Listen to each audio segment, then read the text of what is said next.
सदाशिवसमारम्भां शङ्कराचार्यमध्यमाम् अस्मदाचार्यपर्यन्तां वन्दे गुरुपरम्पराम्.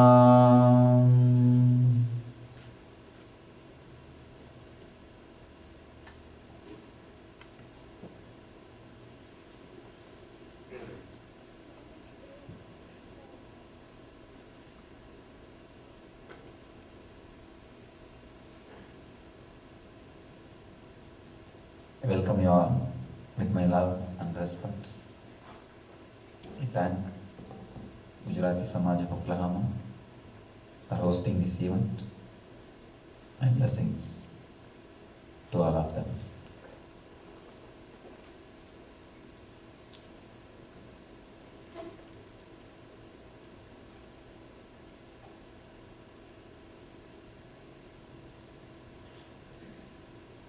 Let's enter into today's sutra.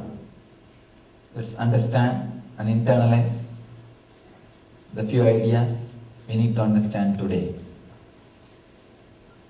We are continuing the same sutra from yesterday.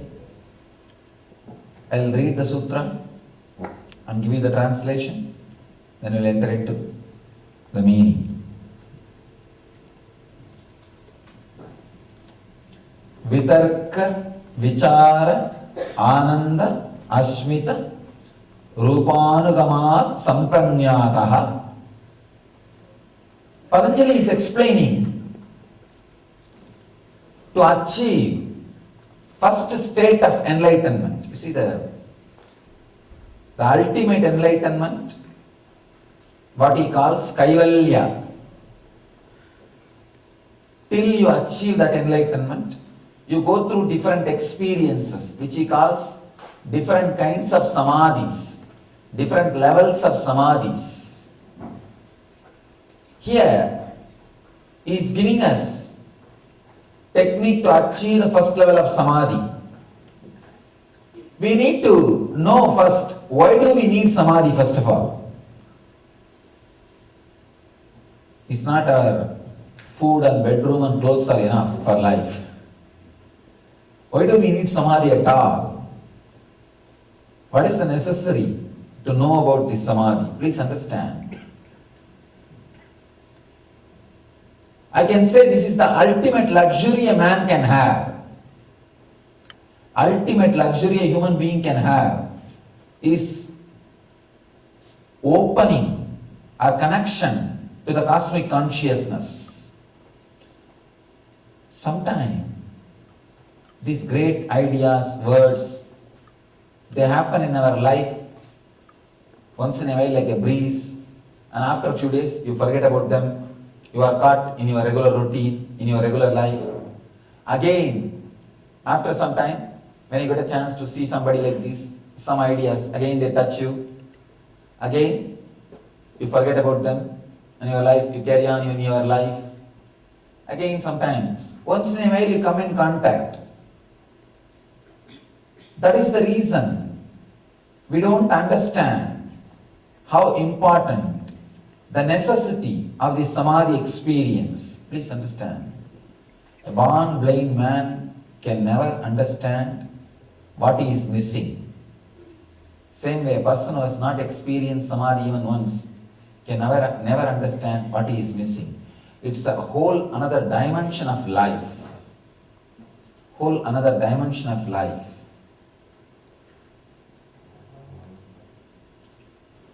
The other day, one of my disciples was driving me from Phoenix to Los Angeles. Suddenly I turned towards him and I said, I wish you have a body like mine. And he started laughing. What did you mean, Swamiji? Nothing. I put little snacks in the mouth. They were eating little snacks and they gave me little. The moment I put the little snacks in the mouth, immediately body was in samadhi. Means it was an ecstasy. Nothing more is needed to please you. Just these few qualities, understand about these few qualities, then you will understand The power of Samadhi, utility value of Samadhi. See, today, I want you to understand the utility value of Samadhi. Only then the meaning of what I am talking will be understood.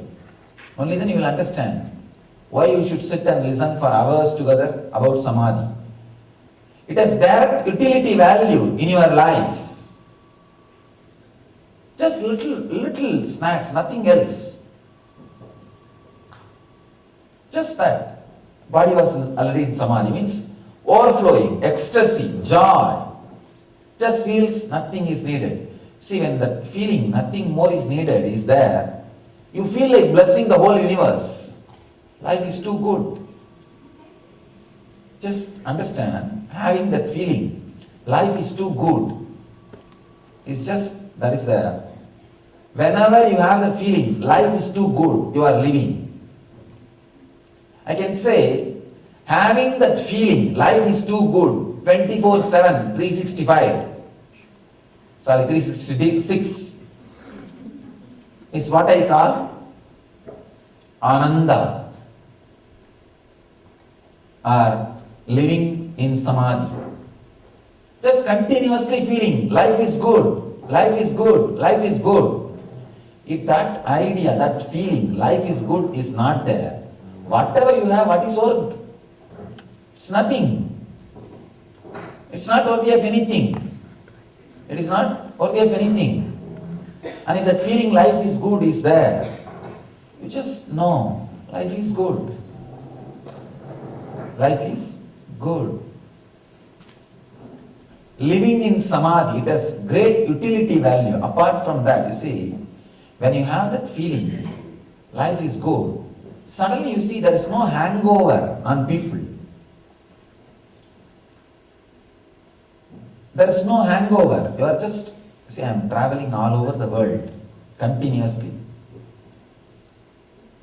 Before coming to USA, one of my brahmachari, my kid, he used to take care of me. When I was in India, he will travel with me and he will give me food or whatever I need, he will assist me.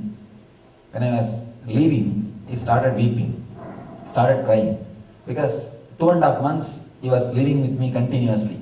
From January I was walking. If you have seen the website, you would have seen 1,000 kilometers, more than 1,000 kilometers I walked, did Padayatra. It was a big Padayatra. Few days I did not walk, but many days I walked with them.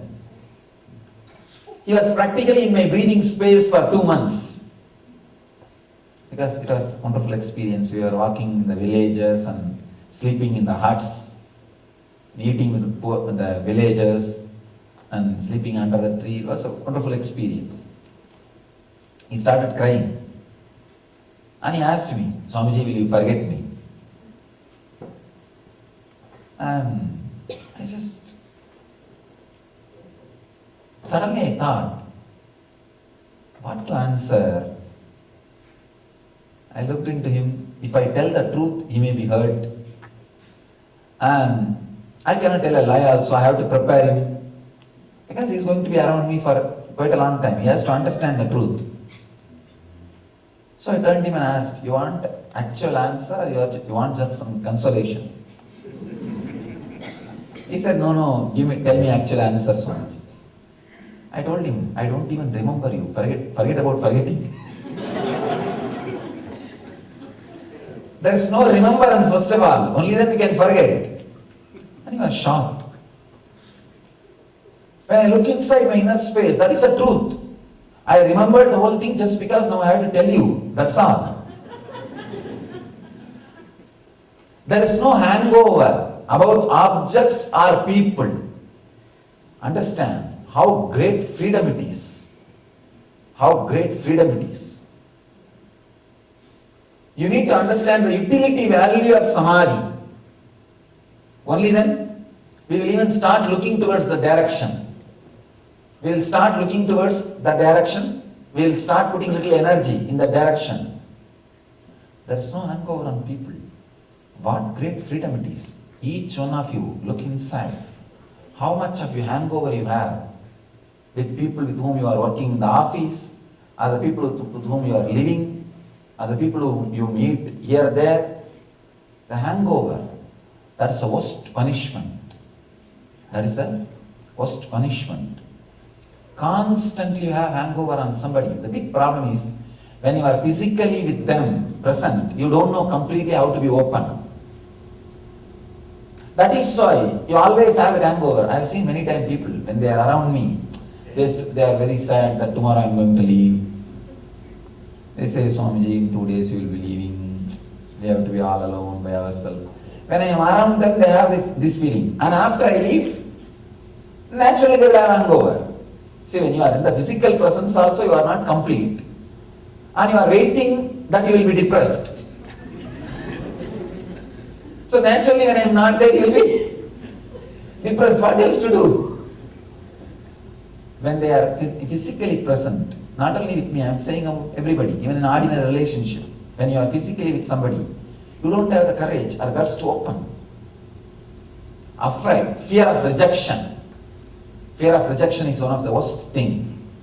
You are afraid, you may be rejected. And once you are rejected, you can't respect you. That's a big problem. See, it is not only the fear that other person will reject you. If you are rejected, that so much of disrespect will start creating. You will start creating so much of disrespect about you inside you. That's a big problem. You can't handle that disrespect, that fear of rejection. So naturally, you don't know how to be open, how to be alive, how to be connecting. When you are not open in the physical presence, naturally in the absence, you will have that hangover. In the presence also, you are not fully present. In the absence also, you are not completely absent. That's a big problem. And you go on hanging over, hanging over, hanging over. Too many people are hanging in your inner space. That is why the person with whom you are living, you are not complete with that person.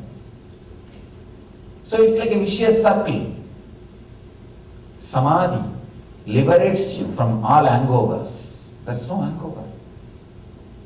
There is no remembrance of the people. There is no feeling, I want them again, want to see them again, or want them again around me. Nothing. It's like you are like a breeze, untouched, unpolluted, just flowing, flowing, flowing. So many wonderful things starts expressing by itself in Samadhi. Actually, Patanjali explains in the next sutras, coming sutras, a person who has developed this mind based on this science, what all the extraordinary powers he expresses. It's a pure science. You see, it's like if you study in the field of law and specializes and do some higher level degrees, you will be able to practice in all these courses, you will be able to do all these things, you will have all these powers. Just like that, it's a science. You study this, do this, then you will handle all these extraordinary powers and energies and life. It's a simple science. The big problem is, in the young age, we are not taught, and we never had a time to spend, we never had a passions to practice. So finally we dumped the whole science itself as useless. It is not. It is a living science. There is no expiry date for Bhagavad Gita and Patanjali Yoga Sutra. There is no expiration date. There is no expiration date. They are truth till today. They are relevant till today, the day they are uttered. I can say more relevant. Especially Patanjali Yoga Sutra and all, more relevant. The stress level in the modern civilization. And the modern civilization is facing an important problem. All the things needed in the outer world, everything is overflowing, fulfilled. The luxury, comforts, infrastructure, everything. And suddenly human beings realized there is no hope just in the outer world. There is no hope. They have seen the extreme. It's all done. There is no more hope in the outer world. Whether it is in the medical field, or in the technology, or in the communication, or in the lifestyle, in everything, the amount of research and development done, Now we have doctors for upper jaw and lower jaw. Different dentists. Forget about dentist specialists. Even in the dental field, dentistry field, so many different varieties, different specialists. In any field, and human expectancy also has increased. The life, everything. We have seen the outer world to its extreme. Humanity is facing a big danger. The other day I was reading an article in the newspaper. People are feeling loaded about the elderly people in many countries because the human life is more now. Load is not just the food or the infrastructure, the clothes or home. The load, that how to keep them excited and how to entertain them. The other day I was reading an article in above 60. The suicide rate is such. The government is trying all possible things to stop the suicide rate. Suicide rate in above 60 people. And they say you can have a person to entertain you. Assistant, we will pay for that. They are doing all sorts of things to cut down the suicide rate. I am saying in many countries this is a big problem. We learned how to keep a man, how to add years to the life. But we have not learned the science of how to add life to years. Understand? Prepare your body after preparing your mind to live long.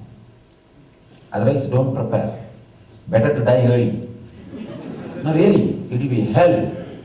If you have just prepared your body is ready, and your mind is not ready, you don't have a right mental setup to live, what will you do after 60? It's a hell. It's a hell. Better to leave early than just dragging. Even if you want, you can't die. It's a big problem. So first, prepare the mind to live. Living without the load of the past. Ability to live with the present. And ability to live without that memory, without the load, without that constant bragging about the past. Ability to connect with the present directly. And ability to handle loneliness. Converting or transforming loneliness into aloneness. Being in peace, being in tune with that aloneness. And respecting yourself, not internalizing the idea given by society, now you are useless. Now you are not needed. You are just hanging. Naturally, society is going to give that idea to you. Do not internalize that. Ability not to internalize that idea inside and retaining the self-respect. Prepare your system first. Prepare your mind first to live long. Then prepare the body. Then prepare the body. I can say Samadhi is one of the best way to prepare your body, prepare your mind before preparing your body for the old age. If you are above 60, take 1 year and spend your time and energy on working on this Samadhi. Understanding, internalizing and meditating. Take 1 year. I say it will be worthy. It will be worthy.